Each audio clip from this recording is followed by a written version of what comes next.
Ecco 3 motivi perché non acquistare il nostro vino.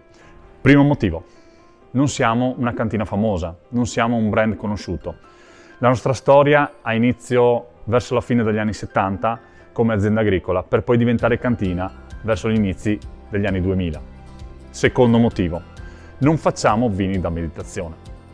I nostri vini sono di facile beva, sono vini da tutto pasto, vini che puoi accompagnare con qualsiasi piatto tu voglia. Terzo motivo, non siamo un'enoteca. Infatti qui puoi trovare solo vini del territorio, esattamente quelli prodotti in Grave del Friuli. Ecco, come hai visto, questi sono i motivi principali per la quale non devi assolutamente comprare da noi. Ma se invece vuoi scoprire di più sulla nostra azienda, clicca qui sotto e iscriviti alla newsletter per ricevere subito le promozioni che ti abbiamo riservato. Ciao e a presto!